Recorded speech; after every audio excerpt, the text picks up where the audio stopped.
দিবস এবং এইটা ৯৬টি আকাশবাণী কেন্দ্রে পালন করা হচ্ছে, উদযাপিত হচ্ছে বিভিন্ন ভারতবর্ষে বিভিন্ন কেন্দ্রে। এখন সবাই নিজেদের মতোভাবে অনুষ্ঠান পরিবেশন করছেন, কেউ স্টুডিওর মাধ্যমে। আমাদের তো এখানে খোলা মঞ্চে আমাদের আধিকারিক চিফ গেস্ট হিসেবে আমাদের অতিরিক্ত জেলা শাসক চিরন্তন প্রামাণিক এসে উদ্বোধন করেছিলেন, প্রদীপ উজ্জ্বলন হলো। তারপর বিভিন্ন আধিকারিকরা, কৃষি দপ্তর এবং অ্যালাইড দপ্তর, তারা বিভিন্ন পরামর্শ দিচ্ছে কৃষকদের। আমরা আকাশবাণীতে আমাদের মূল মন্ত্র হচ্ছে বহুজন হিতায় বহুজন সুখায়, এবং সেই মন্ত্রটি ধরে আমরা আমাদের পরিবেশনা বিভিন্ন অনুষ্ঠানের মাধ্যমে এগিয়ে চলি।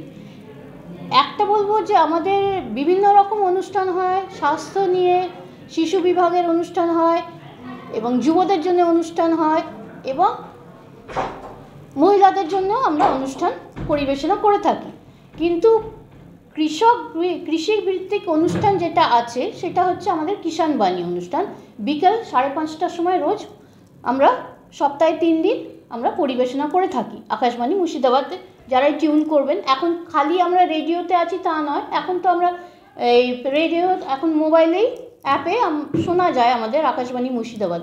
এবং এইটা শুনে বিভিন্ন কৃষকরা ফোন করেন, ওনারা পরামর্শ নেন, এবং এই পরামর্শের মধ্যে দিয়ে ওনারা বিভিন্ন কাজে আরও উন্নতি ঘটাচ্ছেন। উৎপাদনের মানটা বাড়ছে, এবং বিপণনের ক্ষেত্রে কিভাবে সহজভাবে করা যায়, কিভাবে অধিক লাভ আয় করবে, সেই ব্যাপারগুলো আমরা তাদেরকে জানিয়ে থাকি আমাদের অনুষ্ঠানের মাধ্যম দিয়ে। সরকারও বিভিন্ন প্রকল্প নিয়েছে, বিশেষ করে কৃষি বিভাগে। এবারেও দেখলাম আমরা বাজেটে কৃষি বিভাগের একটা আলাদাই ওরা নজর দিয়েছে, যাতে কিষাণ ক্রেডিট কার্ড আছে, কিষাণ পিএম আর কি, কিষাণের জন্য যারা যারা মানে যতটা করা যায় সেভাবে চিন্তাভাবনা চলছে। অ্যাগ্রি ডিস্ট্রিক্ট ডেভেলপ করার চিন্তাভাবনা চলছে। আমাদের পাশের রাজ্যেই দেখা গেছে মাখানা বোর্ড তৈরি হয়েছে। তো এইভাবে আমরা চাইছি কৃষি ভিত্তিক দেশ আমাদের, এবং কৃষি ছাড়া উন্নতি অসম্ভব। তো এই আমরা আকাশবাণী মুর্শিদাবাদ ও এই ধরনের কাজ করে চলেছে যাতে কৃষকরা উপকৃত হয়।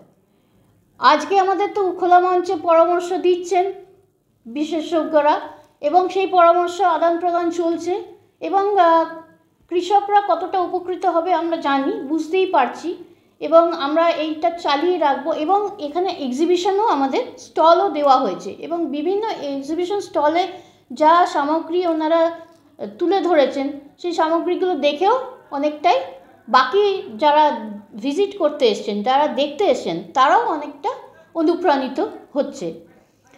সব শুধু মিলিয়ে বলবো যে আকাশবাণী মুর্শিদাবাদের এসে এই ধরনের অনুষ্ঠান চেষ্টা করছি আমরা প্রত্যেক বছর করার, এবং আশা করি এটা এই আমাদের ধারাটা আমরা চালিয়ে যাব।